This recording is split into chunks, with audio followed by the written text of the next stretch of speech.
Terima kasih Bapak yang baik, kami sambut firman-Mu dalam nama Yesus kami berdoa. Kita sama-sama katakan, amin, amin, amin, amin, amin. Silakan duduk, shalom semuanya. Oke, selamat tahun baru walaupun udah bulan Februari. Kita baru melewati 1 bulan dan masih ada 10 bulan lagi di depan kita. Kalau Bapak Ibu masih diberikan kesempatan di tahun ini, masih bisa melihat tahun ini, berarti Tuhan masih punya maksud. Dan kalau sampai kita masih bisa bernafas setiap hari, berarti Tuhan mau kita terus jadi berkat dalam hidup ini. Nah, itu sebabnya di tahun ini semua langkah-langkah kita yang kita sedang lakukan dalam hidup ini, kita mau melangkah kemana itu semuanya tergantung kita. Karena setiap kali manusia itu sedang ada di dalam sebuah kehidupan rohani, Alkitab itu membeberkan berkali-kali tentang bayangan, metafor, atau sebuah gambaran kehidupan, supaya kita mengerti di dalam alam kehidupan ini, kalau kita berpikir saya di dengan Tuhan itu seperti apa. Contoh sederhana, kalau kita baca Yohanes 15, dikatakan saya dan saudara adalah ranting yang melekat kepada pokok anggur. Jadi kalau di situ kita pastinya berpikir, oke, saya adalah ranting melekat kepada pokok anggurnya adalah sumber dari segala-galanya. Berarti kalau saya sakit, saya harus tahu bahwa pokok anggurnya itu nggak sakit. Pokok anggurnya adalah Yesus. Berarti saya menerima Tuhan aliran nutrisi kesembuhan yang mengalir kepada rantingnya. Jadi itu sebabnya Tuhan terus kasih gambaran-gambaran seperti begini supaya kita mengerti. Kemudian dia kasih tahu lagi, saya ini adalah batu penjuru yang ditolak bahkan sama banyak orang. Kenapa? Karena batu penjuru adalah fondasi daripada sebuah kehidupan. Kalau fondasinya bukan Yesus, kehidupan ini pasti tidak akan pernah ada kepuasan, nggak pernah ada kelegaan, nggak pernah akan dibangun dari tempat atau dari posisi yang benar. Sesederhana itu sebenarnya sih. Terus kemudian dia gambarin dengan banyak hal-hal yang terjadi juga. Nah, ada satu yang Paulus gambarkan, kehidupan ini adalah sebuah pertandingan. Kita lari kemana gitu. Kita mau lari kemana setiap hari, kita mengarahkan kehidupan kita kemana setiap hari. Karena ada orang yang lari dari kenyataan, ada orang yang lari dari tanggung jawab, ada orang yang lari dari Tuhan. Dan itu sebabnya kalau kita nggak belajar dengan benar, kita akhirnya lari ke tempat yang salah, kita lari ke dalam kondisi yang salah. Dan akhirnya kehidupan kita makin tidak ada jawaban, tidak ada solusinya akhirnya. Coba baca sama-sama, 1 Korintus 9 ayat 24. 1 Korintus 9 ayat 24. Tidak tahukah kamu bahwa dalam gelanggang pertandingan semua peserta turut berlari, tetapi bahwa hanya satu orang saja yang mendapat hadiah. Karena itu larilah begitu rupa sehingga kamu memperolehnya. Oke?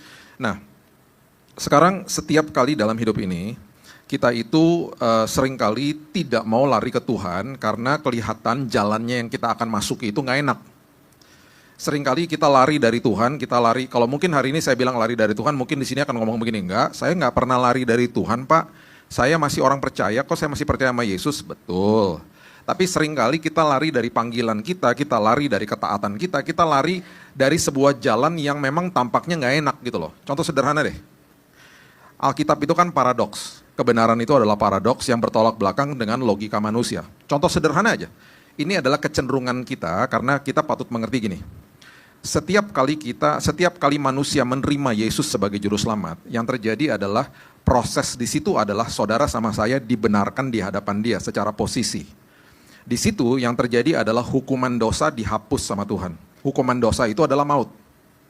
Nah, sekarang semua kita ini yang sudah percaya kepada Yesus hari ini, kita menghidupi kehidupan di mana fase kehidupan ini namanya kita sedang dikuduskan setiap hari nih sama Dia, sanctified setiap hari.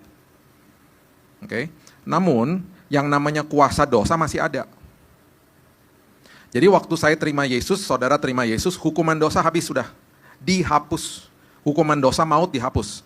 Makanya pengharapan di dalam Kristus tidak pernah mengecewakan karena masa depan kita penuh dengan kekekalan. Di detik kita tutup mata, di detik yang sama kita bangkit di pangkuan Bapa di sorga, kematian dikalahkan sama Yesus.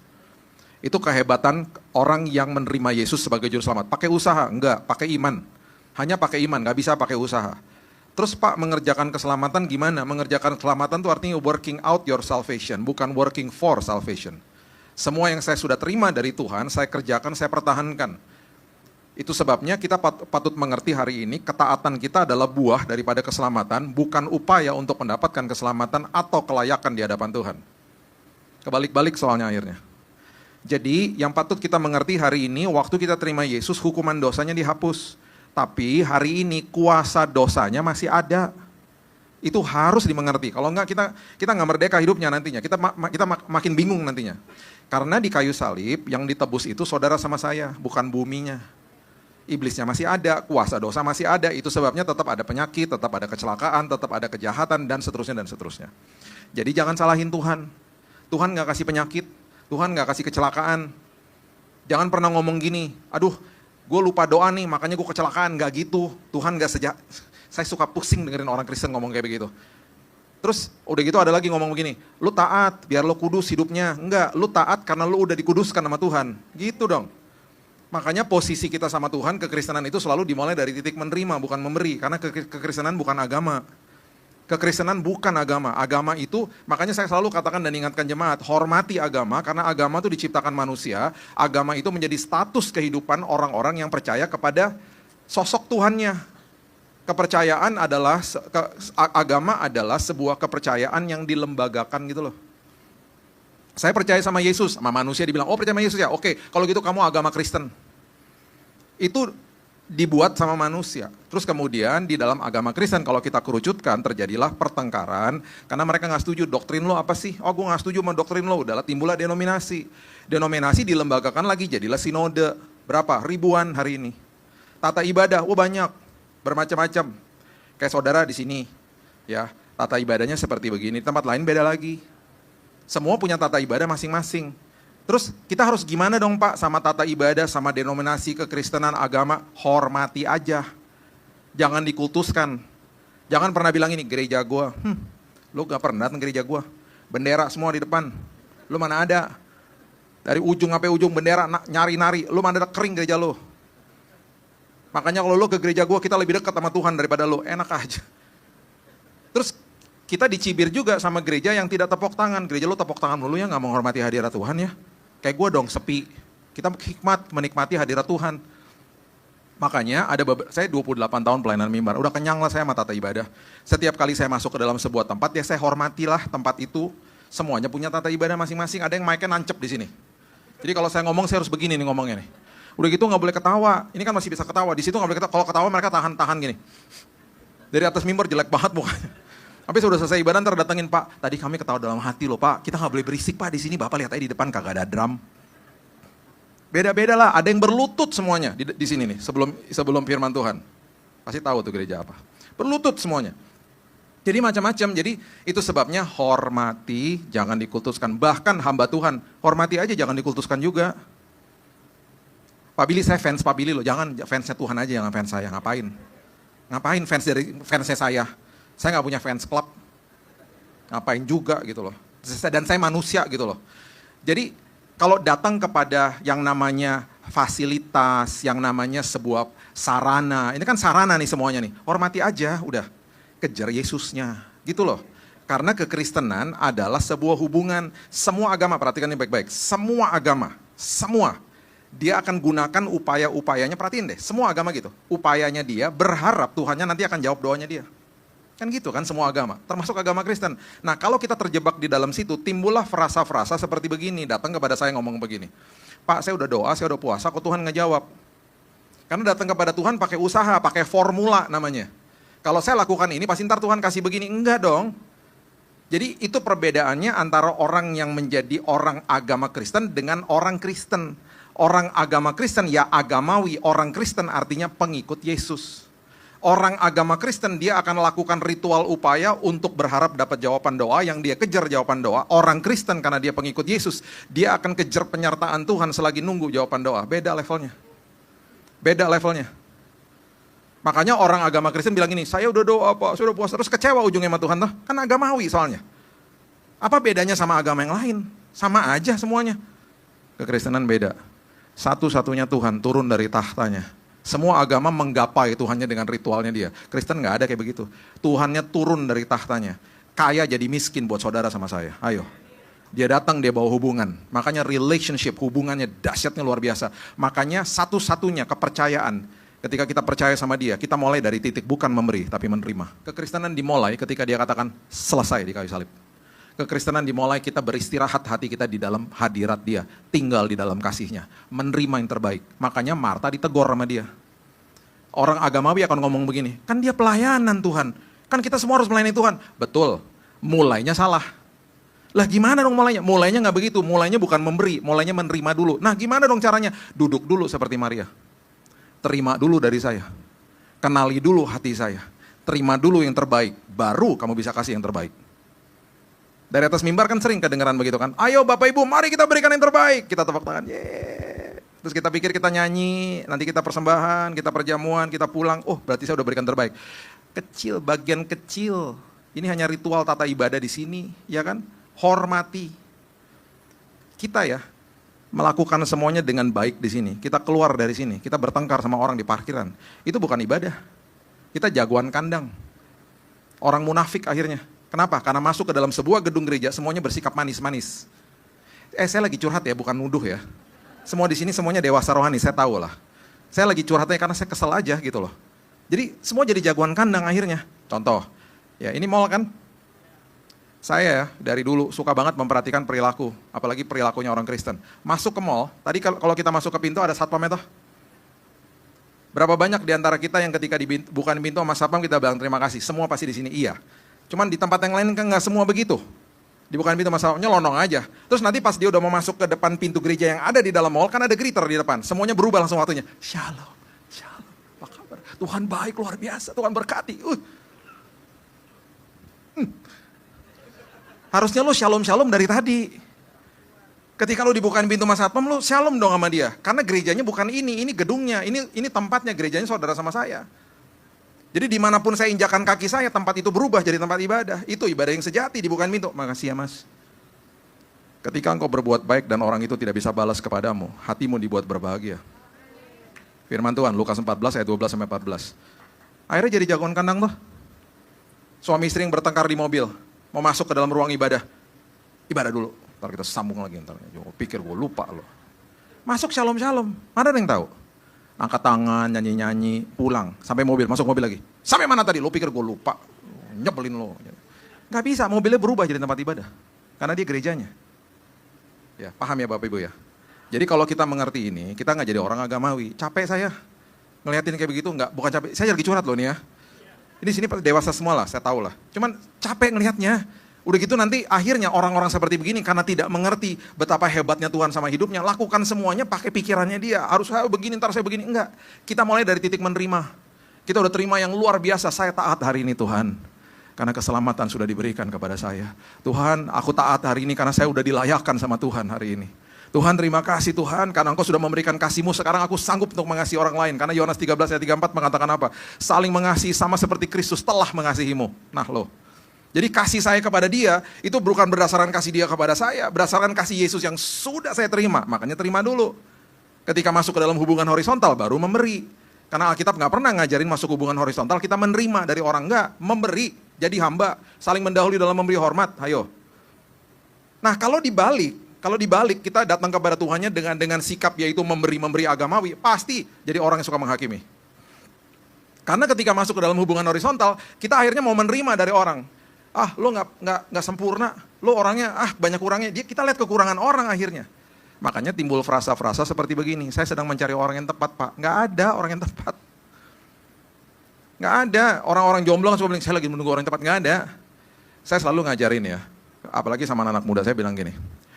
Kamu harus mempersiapkan dirimu buat nanti pasangan hidupmu. Berarti apa? Kamu harus menjadi orang yang tepat buat nanti pasangan hidupmu. Yang udah menikah, bangun pagi, saya harus jadi orang yang tepat buat suami saya. Saya harus jadi orang yang tepat buat istri saya. Itu nggak mungkin kita bisa lakukan kalau kita nggak pernah terima kasih Tuhan di dalam sini. Kebalik-balik akhirnya semuanya. Ya. Saya nggak mau khotbahin itu dari tadi. Jadinya ngomong kemana-mana. Bacain Kejadian 16 ya.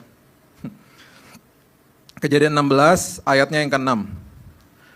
Saya lagi mau bahas ini sebenarnya. Saya mau bahas adalah kita ini di tahun ini mau lari kemana, tujuan hidup kita mau kemana gitu ya. Nah ada cerita di Kejadian 16, seorang yang namanya Sarah sama Abraham. Manusia seringkali tergesa-gesa. Jadi mereka udah dijanjiin mau punya anak toh, tapi gak punya-punya.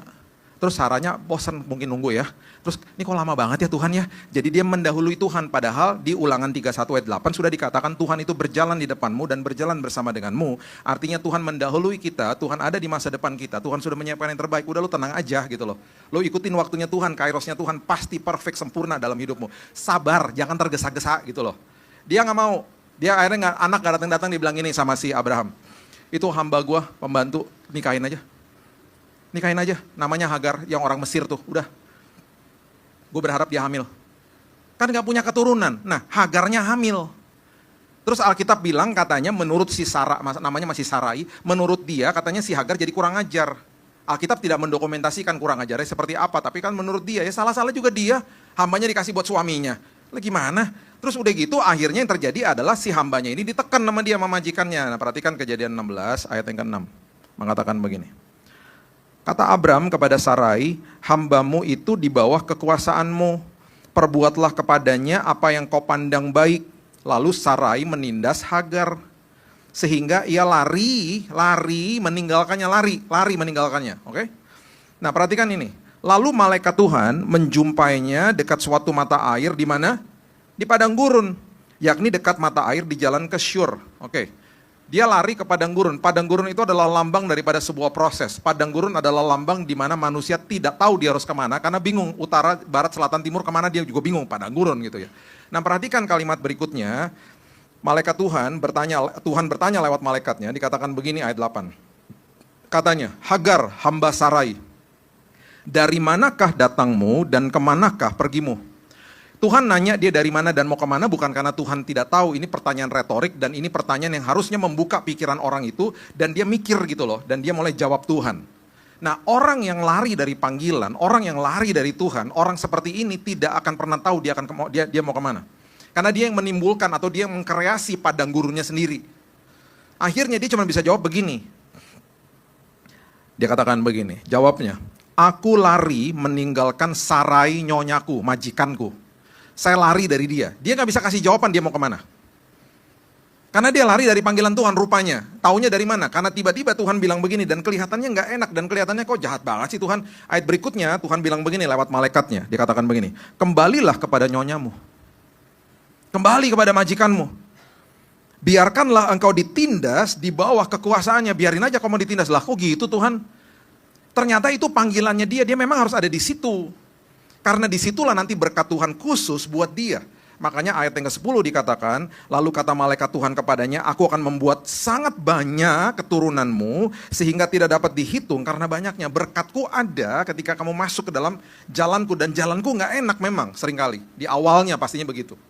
Nah akhirnya ketika dia kembali dan akhirnya dia tahu bahwa Tuhan itu sudah menyiapkan yang terbaik buat dia di sana, keluarlah sebuah kalimat yang luar biasa di ayat 13. Firman Tuhan katakan begini, kemudian Hagar menamakan Tuhan yang telah berfirman kepadanya itu dengan sebutan engkaulah El Roi. El Roi itu artinya di sini kulihat dia yang melihat aku. He's the one that sees me. Tuhan itu sangat detail melihat semua anak-anaknya dan dia perhatikan semua kebutuhannya. Itu sebabnya dia katakan engkaulah Allah El Roi. Engkaulah Allah El Roi, Tuhan, terima kasih engkau perhatikan aku. Walaupun jalanku tidak enak, jalanku susah, tapi justru inilah ketika Tuhan suruh aku kembali tidak lari dari panggilan dari panggilan Tuhan. Disitulah berkat Tuhan sudah disiapkan buat dia. Gini, Alkitab menggambarkan proses kehidupan manusia itu padang gurun, badai. Mungkin kalau saya bisa tambahin lagi ada terowongan gelap kalau saya ya. Kalau saya pernah ngeliat kayak ada, penglihatan kayak terowongan gelap enak banget. Pokoknya terus ada juga di Mazmur 23 lembah kekelaman misalnya. Semua itu, semua yang namanya badai dan lain sebagainya itu, kalau kita lagi jalan sama Tuhan, kita pegang tangannya dia yang perkasa. Seringkali memang dia bawa kita ke tempat-tempat seperti itu. Nak, kita lewatin padang gurun ya nak, tapi kan sama dia. Kalau lewatnya sama dia, ada tujuannya. Tujuannya untuk mendidik kita, karena itu adalah akhirnya menjadi sekolah kehidupan. Kita lewat badai ya nak, jangan takut ya nak, kamu banyak belajar lo nanti di sini. Yuk kita lewat, jangan takut ya, tanganku gak pernah meninggalkanmu. Nak, kita lewatin lembah kekelaman ya. Bill, lewat lembah kekelaman ya Bill sebentar ya, waktu saya di rumah sakit kan gitu. Tuhan gak enak banget Tuhan, di lantai 8 tuh lantai kemo, orang mati, orang menjerit setiap hari. Bill, tanganku gak pernah melepaskanmu ya Bill, kamu banyak belajar ketika kamu lewatin hari-harimu yang sulit ya Bill, tangannya gak pernah ninggalin saya. Nah masalahnya seperti Hagar, ada orang yang membuat padang gurunnya sendiri. Ketika dia lari dari Tuhan, dia masuk ke dalam padang gurunnya sendiri, Tuhan gak di situ. Makanya pimpinan Tuhan gak ada di situ, makanya orang-orang seperti begitu bingung. Mau kemana ya gua? Dia cuma bisa jawab, dia pergi dari majikannya, dia gak bisa jawab dia mau kemana. Jangan lari dari ketaatan. Jangan lari dari panggilan. Karena justru di situ kita makin bingung dan kita muter-muter akhirnya. Makanya Alkitab bilang begini, sadar dan bertobat. Kalau udah lihat ada U-turn, ada putar balik, segera putar balik. Sadar, bertobat balik. Metanoia. Pembaharuan budi. Kalau prinsip kita begini, ini ada putar balik di sini, sama ada putar balik lagi setengah jam lagi. Terus kita bilang ini setengah jam lagi juga sama aja kan putar balik. Ya yang rugilah kita lah. Kita akhirnya menunda ketaatan, yang rugi saudara sama saya. Sama-sama balik, cuman rugi waktu, rugi segala-galanya akhirnya. Sadar dan bertobat, bukan sekedar sadar aja, sadar dan balik arah. Sadar dan kembali ke dia, jangan lari dari dia, lari kepada dia. Itu maksudnya. Jangan ninggalin tanggung jawab. Di tahun 2000 ya, tahun 2001 kalau nggak salah. Ada sebuah grup konglomerat di Indonesia yang mengundang, saya nggak bisa sebut sampai hari ini, saya nggak akan pernah bisa sebutkan, ini terlalu nggak sopan lah saya. Karena mereka malu lah. Mereka datang kepada saya, mereka bilang, Pak tolong dong di mentor anak-anak kami. Ada 17 anak waktu itu, masih duduk di bangku SMP dan SMA. Kenapa Bu? Ya Pak, nanti Bapak tahu sendiri ketika Bapak mulai mentor mereka, karena mereka semuanya rebellious, semuanya mereka berontak. Karena papa-papanya nggak pernah hadir, kan papanya pemilik perusahaan. Jadi papanya nggak pernah hadir lah dalam hidup mereka, papanya sibuk. Bukannya berarti papanya jahat, enggak, papanya nggak pernah hadir aja. Secara fisik nggak pernah hadir, yang hadir adalah hartanya, yang hadir uangnya, yang hadir fasilitas, bapaknya nggak pernah hadir. Jadi anak-anak ini kehilangan figur seorang bapak. Jadi waktu saya masuk ke situ, saya mulai mentor mereka setiap seminggu sekali, ya didiemin lah di awal. Mereka juga dalam hati, lu siapa? Saya memerlukan waktu 2 tahun sama mereka. Dan puji Tuhan akhirnya banyak dari mereka yang terima Yesus, mereka dipulihkan hidupnya. Tapi nggak enak ngeliatinnya, salah satu contohnya gini. Satu hari, ada salah satu dari mereka yang ulang tahun lah ya, ulang tahun ke-17. Nah dia dapat hadiah dari bapaknya itu home theater. Home theater ya seperti bioskop kecil dalam kamarnya, mungkin sebesar ruangannya, dari tembok ini sampai sana tuh, panjang ruangannya sampai ke sini. Sekitar inilah, sebesar ini. Terus dia kasih tahu sama saya, Kak, Papa buatin aku home theater di dalam rumah. Dia kasih tahu harganya berapa ratus juta pada saat itu. Mahal banget lah waktu tahun awal tahun 2000. Teman-temannya lagi main game, karena ada big screen kan di situ. Main game, ada kulkasnya, enak banget bangkunya reclining, lampunya redup-redup gitu. Terus selama lagi pesta itu saya bilang sama dia, kok kamu kayak nggak excited sih, kayak mukanya murung gitu loh dari tadi. Saya nggak pernah lupa dia bilang gini, sebenarnya bukan ini Kak yang aku mau. Aku dapat fasilitas kayak begini ya, lihat nih, ratusan juta Papa kasih. Aku punya mobil mewah di garasi, ada supir, tiap hari aku bisa kemana aja. Aku tinggal sebut kalau mau liburan tiap tahun mau kemana. Ya dia ikut juga sih, tapi dia nggak pernah ngobrol sama aku karena dia sibuk di HP-nya dia. Terus dia bilang begini, ini hari ini ya, aku ulang tahun Sweet 17. Kakak lihat nggak dia ada? Nggak ada kan? Dia lagi main golf sama teman-temannya. Dia nggak ada kan? Terus akhirnya ini yang membuat saya betul-betul terharu, dia bilang gini, Kak, aku ngiri sama teman-temanku yang kalau sekolah dijemput sama papanya, terus kadang-kadang papanya kalau lagi di pesta nganterin. Bahkan aku pernah ngeliat temanku dipeluk sama papanya dan aku dengar sendiri papanya bilang I love you. Oh boro-boro. Dia ngeliatin muka saya aja nggak pernah kalau ngobrol. Selalu mama yang ngobrol. Dia isi rapot aku dia nggak tahu. Jangan salah ya, dia orangnya baik banget sama saya. Dia nggak pernah jahatin saya kok. Dia nggak pernah ngomong kasar sama saya, tapi dia tidak pernah hadir dalam hidup saya. Orang yang meninggalkan tanggung jawab jadi seorang ayah, tanggung jawabnya nggak hilang. Tanggung jawab ditinggal nih, tanggung jawabnya nggak hilang, enggak. Tanggung jawabnya itu akhirnya ngerepotin orang lain. Karena nanti ada orang lain yang mengambil tanggung jawab itu. Untung-untung kalau tanggung jawab itu diambil dengan sebuah tanggung jawab yang baik. Kalau enggak gimana coba? Contoh sederhana lagi. Makanya kalau lagi konseling pranikah misalnya nih ya, dulu ya. Saya selalu tanya sama kedua pasangan itu secara terpisah, hubungan kamu sama bapak kamu seperti apa? Karena instruksi pertama yang diberikan di Alkitab tidak kepada wanita, diberikan kepada pria. Jadi kalau sampai itu orang bilang gini, oh papa udah gak ada, udah meninggal, dan lagi aku gak pernah deket sama dia, itu mulai red flag namanya. Saya udah mulai ting, oke, kamu pernah pulih gak sama dia? Ah enggak, aku memang gak deket sama dia, ada yang pernah bilang gini, aku benci sama dia, tapi kan dia udah gak ada, gak penting juga, oh jangan bilang gak penting. Nah udah ya, ini satu ya, misalnya ngomong nih, misalnya ceweknya atau cowoknya, terus tanya sama pasangannya, cross checking namanya. Tanpa ada dia, saya ngomongnya pasti gini, saya mau tanya ya, bukan tanya sih, saya cuma mau memberikan sebuah asumsi, dan saya yakin pasti benar. Saya bilang gini, pacar kamu pasti obsesif, posesif, insecure, asumsinya banyak, cemburuan, cepat marah, dan sensitif orangnya. Pasangannya bilang gini, kok kakak tahu kak? Karena dia nggak punya hubungan yang benar sama bapaknya. Karena bapak itu pembawa identitas, ibu pembawa kehangatan. Orang yang kehilangan father figure, hancur udah. Makanya di Amerika, timbullah kriminal dan lain sebagainya, karena hampir 70% semuanya cerai. Father figure-nya nggak ada. Nah ketika hal-hal ini terjadi, orang yang meninggalkan tanggung jawab itu diemban sama orang lain. Nah perempuan misalnya, perempuan nih ya, nggak punya sosok bapak dalam hidupnya. Bapak ibu tahu nggak dia lakukan apa? Dan saya nggak kaget selama ini dengar. Dia akan cari cowok, karena dia, nanti tuh cowok yang ngomong gini sama dia, kamu cantik deh, dia langsung jatuh. Karena dia dapat sosok bapak yang mengasihi dia, sosok yang perhatiin dia, sementara di rumah nggak pernah dikasih. Nah perempuan-perempuan seperti begini, jangan salah kalau dia melakukan seks bebas kemana-mana dengan beberapa laki-laki. Gara-gara apa? Nanti ujungnya kita akan mikir gini, kok bodoh banget sih, baru dirayu dikit aja udah jatuh gitu. Karena dia nggak punya father figure. Karena ada orang yang ninggalin tanggung jawab itu, diambil sama orang lain tanggung jawab itu dengan cara tidak bertanggung jawab. Syukur-syukur kalau ada yang mengambil tanggung jawab itu dan anak itu diayomi, dikasihi. Syukur-syukur begitu, tapi kan nggak semua begitu. Makanya orang yang meninggalkan tanggung jawab, orang yang meninggalkan panggilan Tuhan. Panggilan Tuhan itu bukan panggilan berarti pelayanan di dalam gereja, bukan. Ini hanya bagian kecil juga. Selalu kalau saya katakan pelayanan itu nomor 1 Tuhan, nomor 2 keluarga. Nomor 3 ya, perhatikan ini baik-baik. Nomor 3, ini mungkin akan mengagetkan Bapak Ibu sekalian. Nomor 3 adalah panggilan full time dalam hidupmu, itulah pelayananmu. Jadi jangan pernah bilang begini, pelayanannya di mana? Oh saya di gereja JKI Goshen misalnya, tapi cuma singer seminggu sekali, enak aja. Lu sepanjang minggu lu ngapain? Gue teller bank. Nah itu pelayanan lu. Jadi harusnya orang tuh paham, pelayanannya apa? Saya pilot. Pelayanan kamu apa? Saya OB. Pelayanan kamu apa? Saya akuntan. Itu baru benar. Nah kalau kita full time di dalam gedung di organisasi gereja, ya itulah pelayananmu. Semua yang kita lakukan full time, itu pelayanan kita. Kalau enggak orang kotak-kotak itu Tuhan, timbul yang namanya sekularisme. Hari Minggu hari kudus Pak. Hari Senin sampai hari Jumat hari kerja. Jadi semua orang yang keluar dari gedung gereja, semuanya udah pikir, oh ibadah gue udah selesai. Nanti besok gue akan lakukan sesuai dengan standar gue, standar dunia lah. Gak bisa. Hari Minggu hari kudus di dalam gedung gereja, hari Senin sampai hari Jumat hari kudus di tempat pekerjaan saya. Oh banyak buktinya, saya gak punya waktu aja. Kejadian 2 ayat 15 misalnya, ayat 5 ya. Ayat 5. Tidak ada semak, tidak ada tumbuhan, tidak ada hujan karena belum ada orang yang mengelolanya. Pertama kali manusia diciptakan gak ada organisasi gereja. Yang dikasih apa? Yaitu bumi untuk dikelola, marketplace yang dikasih.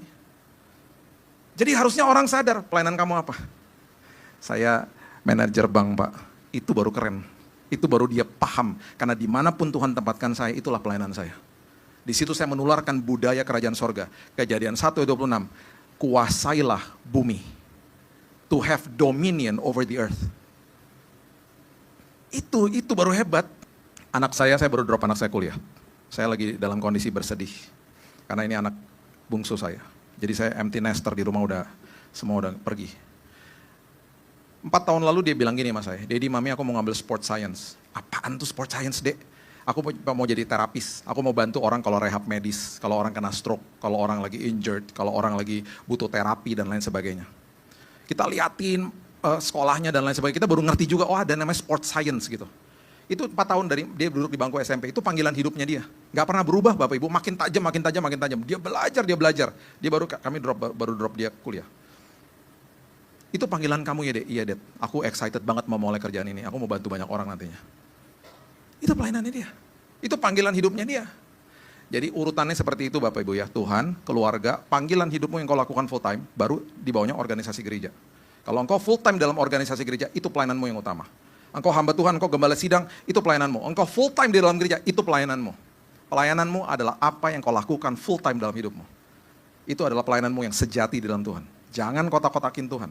Nah ketika kita mengerti ini dengan benar, kita juga akhirnya paham kenapa Yunus lari. Yunus 1 ayat 3 mengatakan begini. Tetapi Yunus bersiap untuk melarikan diri ke Tarsis. Jauh dari hadapan Tuhan, Yunus 1 ayat 3. Ia pergi ke Yafo, mendapat di sana sebuah kapal yang akan berangkat ke Tarsis. Ia membayar biaya perjalanan, lalu naik kapal itu untuk berlayar bersama-sama dengan mereka ke Tarsis. Jauh dari hadapan Tuhan. Kita udah tahu lah kisah ini, dia lari dari Tuhan. Akhirnya ini yang saya bilang, ketika orang lari dari Tuhan, dia menciptakan badai buat orang lain, akhirnya ngerepotin orang lain. Orang yang lari dari tanggung jawabnya ngerepotin orang lain. Akhirnya di ayat yang ke-12, firman Tuhan katakan begini. Sahutnya kepada mereka, angkatlah aku, campakkanlah aku ke dalam laut. Maka laut akan menjadi reda dan tidak menyerang kamu lagi. Sebab aku tahu, dia katakan, bahwa karena akulah badai besar ini menyerang kamu. Karena aku lari dari Tuhan, badai ini menimpa aku dan kamu, aku ngerugiin orang lain. Lari dari panggilan Tuhan, lari dari ketaatan, dan hidup di dalam sebuah dosa misalnya. Jangan berpikir bahwa ini dosa juga gak ada yang tahu, saya cuma nonton pornografi gak ada yang tahu juga. Oh jangan salah, tinggal tunggu waktu aja. Terjadi perselingkuhan dan yang terjadi adalah keluargamu, orang terdekatmu dirugikan sama apa yang kau lakukan. Yang kau lakukan sembunyi-sembunyi. Ketika Tuhan bukain semuanya, ketika itu dibuka di dalam terang, engkau ngerugin orang lain. Jangan simpan dosa, jangan lari dari ketaatan, jangan lari dari panggilan Tuhan dalam hidupmu. Apapun panggilan yang strong, yang kuat di dalam diri, lakukan dengan segenap hatimu. Engkau punya usaha, itu panggilanmu yang paling utama. Lakukan dengan integritas ilahi. Kita masuk ke tempat pekerjaan, kita jangan curi waktu. Kita lakukan dengan terbaik. Oh jangan kaget ya. Ini saya kasih faktanya nih. Karena yayasan kami ini ada satu divisi bantu hamba Tuhan di daerah, dan juga kami melayani banyaklah persekutuan doa. Bapak Ibu, persekutuan doa kantor-kantor di Jakarta ini ribuan Bapak Ibu, ribuan. Bapak Ibu pergi ke gedung-gedung di Jakarta ini ada ribuan gedung. Hampir semua gedung itu ada ibadah. Dari Senin sampai Jumat. Dari pagi sampai sore. Ada yang paling banyak pasti jam 12 siang. Bapak Ibu, saya beberapa tahun yang lalu kedatangan 9 orang ke rumah saya. Dari agama seberang. Dimenangkannya di sebuah KKR. Enggak. Persekutuan doa kantor. Gimana Pak caranya? Sederhana. Enggak ada yang berkhotbah dengan kata-kata, enggak. Berkhotbahnya lewat tindakan sama integritas dalam hidupnya mereka. Contoh, dalam satu divisi, dua-duanya dapat target. Yang satu tersenyum, sukacita, berat divisinya. Yang satu enggak, yang satu nanya, bukan orang percaya, dan nanya sama orang percaya. Kok kamu mukanya ada sukacita, ada dia nggak bisa bilang sukacita. Kok muka kamu kok kayaknya tenang-tenang aja gitu tuh bahasanya. Terus yang anak Tuhan bilang gini, iyalah karena saya punya Tuhan. Saya punya pengharapan, dia yang kasih saya kekuatan. Terus ngobrol, gara-gara itu karena ditanya ngobrol. Ngobrol dong. Tentang iman kamu gitu. Ngobrol, terima Yesus, dibawa ke rumah saya. Ada lagi yang datang ke mereka lagi, anak Tuhan itu bilang gini, tolong dong doain dong. Papa saya udah gak ada harapan. Dia udah tinggal meninggal di rumah, tinggal home care. Cuman katanya orang-orang, Tuhannya orang Kristen tuh penyembuh. Terus temannya di kantor bilang gini, mau saya doain bener? Ya udah, kita tiap hari ketemu di gudang di situ ya. Kita ngobrol ya di situ ya, dan kita berdoa. Jadi mereka berdoa tiap hari dipegangin tangannya. Cuma 5-10 menit. Tuhan, aku berdoa buat papanya dia misalnya. Tuhan aku percaya papanya disembuhkan Tuhan. Aku percaya kuasa Tuhan terjadi. Kamu percaya ya. Kalau saya berdoa kamu percaya. Iya. Terus dia amin gitu kan. 6 bulan. Tadinya divonis 3 bulan papanya, nggak mati. 6 bulan, sembuh total. Dia dan keluarganya semua terima Yesus. Itu hal-hal kecil terjadi di mana? Di kantor. Semua terjadi ketika orang melakukan tugas dan pelayanan yang luar biasa. Jiwa-jiwa diselamatkan. Menjadi berkat. Nah ketika kita masuk ke tempat ini, kita di recharge semua di sini saling menguatkan. Ini kayak kita dicolok loh sama baterainya gitu. Datang lagi ke tempat ini, dicolok lagi baterainya, dikuatkan lagi. Saling mengingatkan, gimana minggu kamu? Aku kemarin ada pergumulan nih. Doainnya saling mendoakan. Kalau ada kelompok sel, masuk ke kelompok sel. Di recharge lagi, dengar khotbah, dengar pujian dan lain sebagainya. Keluar, jadilah berkat lagi di luar sana gitu. Jadi bukan jadi jagoan kandang. Ngapain kalau cuma terang kumpul sama terang, silo tahu lama-lama. Garam kumpul sama garam, lama-lama asin makanannya tau nggak? Kita harus jadi di luar situ. Kita di recharge-nya di sini, gitu loh. Ya. Oke, ketika kita mengerti ini dengan benar, ya, Tuhan bisa menggunakan apapun yang rusak dan dipergunakan jadi baik. Oke. Bapak Ibu, banyak buku-buku sejarah yang menunjang tentang kisah-kisah Alkitab. Jadi kalau Bapak Ibu udah pernah baca dan lain sebagainya, banyak banget lah ya. Salah satunya adalah sebenarnya kisahnya Yunus. Bapak Ibu nanti kalau baca di rumah, Yunus pasal yang ketiga, mereka kan cepat banget bertobat ya. Di Niniwe ya, dia datangin, kok mereka bisa cepat banget sih terima Tuhan gitu ya. Hidupnya bisa diberikan untuk Tuhan. Nah gini, Niniwe itu adalah bangsa Asyur. Kalau kita lihat sejarahnya, kita lihat buku-buku sejarah, bangsa Asyur itu punya dewa. Dewanya namanya Dagon, bentuknya ikan. Jadi waktu Yunus dimuntahin nama ikan, kan Tuhan kirim ikan yang besar. Itu nggak main-main, itu semua ada artinya. Waktu dia dimuntahin nama ikan yang besar, mereka mikirnya apa? Dewa ikan datang. Makanya cepat bertobat. Dahsyat itu Tuhan ya. Nah sekarang kalau kita tanya yang berikutnya, skenario berikutnya. Kalau dia nggak lari Pak, dia akhirnya badai nggak ada, ikan besar nggak ada di dalam ceritanya dia langsung ke Niniwe. Tuhan bisa gunakan apa saja kita nggak tahu. Tuhan bisa gunakan siapa aja dan apa saja untuk mendatangkan kebaikan bagi anak-anaknya yang datang dan lari ke dalam panggilannya. Tapi kali ini ketika dia lari dari Tuhan, Tuhan bisa menggunakan kesalahan kita dibuat jadi kebaikan sama Tuhan. Dikirim ikan yang besar. Nggak dikirim cumi-cumi itu.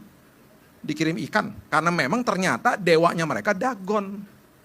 Jadi waktu disembur sama ikan, kan itu jadi berita di kota itu. Dewa ikan datang.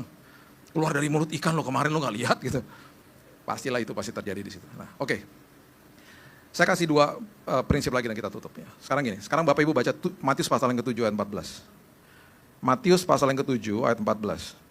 Kenapa orang nggak mau lari kepada Tuhan di awal? Karena memang tampaknya di awal nggak enak. Matius pasal yang ke-7 ayat 14, ayat yang sangat populer mengatakan begini.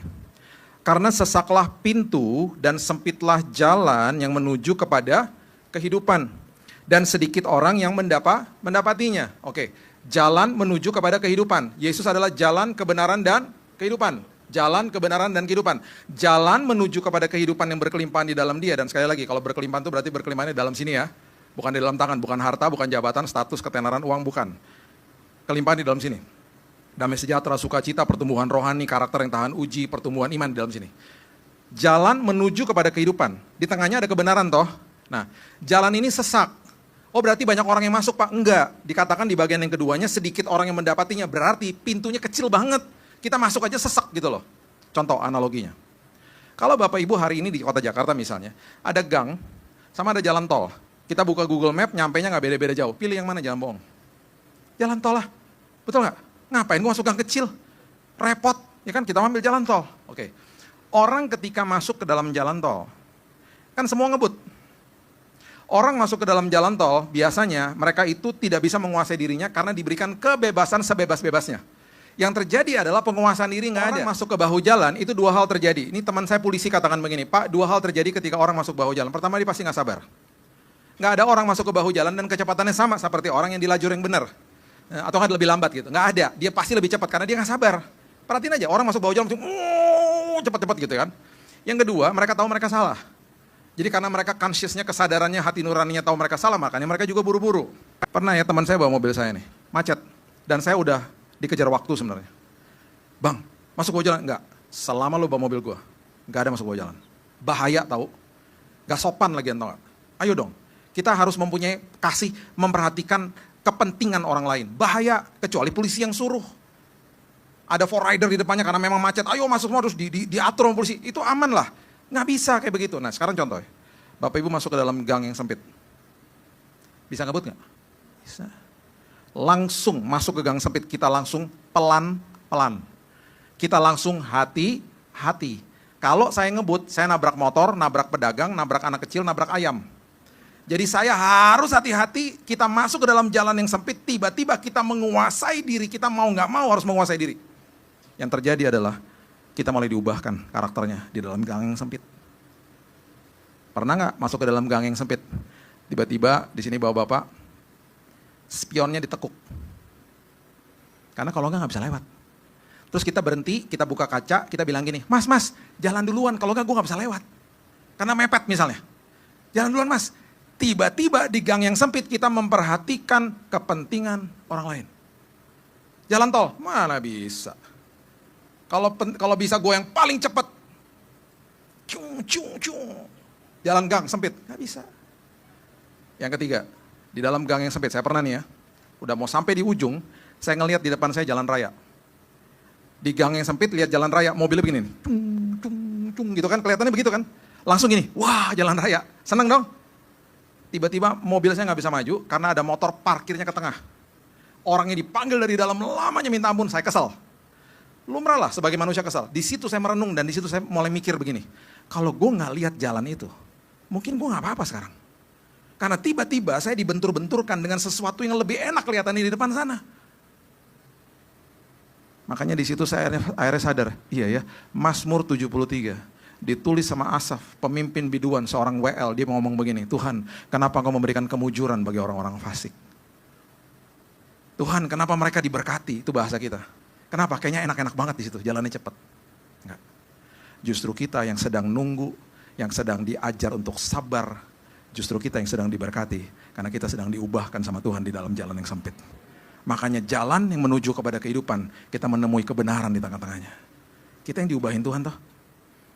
Dari depan nih sebelum masuk, nggak populer. Jalan sempit, ogah gue, yang kencang-kencang aja. Makanya ya, yang namanya firman Tuhan sekali lagi, paradoks, bertentangan sama logika manusia. Tapi ketika dilakukan, memerdekakan setiap orang.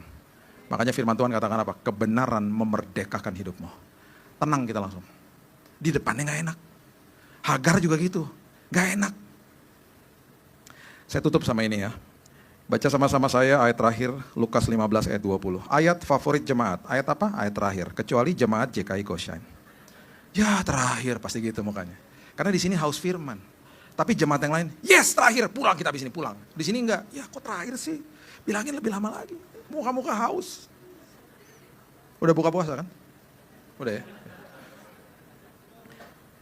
Lukas 15 ayat 20. Ini ayat keren banget. Keren banget. Saya jelasin ya. Gini, penulis-penulis Alkitab, kalau dia nulis, seringkali dia nggak sebut backstory-nya. Makanya kita harus belajar. Backstory itu artinya begini, kulturnya, budayanya. Karena dia berpikir yang baca itu udah ngerti. Ini adalah kisah tentang anak yang terhilang. Oke? Anak yang terhilang itu adalah perumpamaan yang Yesus berikan kepada orang Farisi. Nah, waktu ditulis sama Lukas tuh seorang dokter, dia tuh presisi kalau nulis. Waktu dia nulis, dia beranggapan ya yang baca ngerti lah budayanya. Nah kita di zaman ini, kalau kita nggak ngerti backstory-nya, kulturnya, kita kehilangan esensinya akhirnya. Ini kisah ayat ini ketika anaknya balik. Lukas 15, ayat yang ke-20, mengatakan begini. Maka bangkitlah ia, anak itu, dan pergi kepada bapaknya. Dia balik nih, tadinya lari dari bapaknya, sekarang dia balik ke bapaknya. Oke.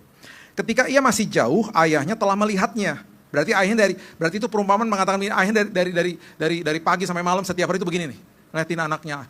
Jadi bapaknya udah lihat dia dari jauh. Lalu tergeraklah hatinya oleh belas kasihan, ayahnya itu apa? Berlari. Oke? Ayahnya berlari, mendapatkan dia lalu merangkul dan mencium. Ini ada artinya semuanya sebenarnya. Oke.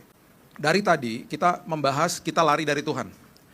Seperti saya katakan di awal, kekristenan dimulai dari titik menerima. Sebelum kita lakukan apapun, Tuhan sudah melakukan buat kita. Dia sudah menyelamatkan kita dengan risiko kita tolak dia. Dia udah mati buat kita, dia mati buat umat manusia. Dengan risiko manusia tolak dia.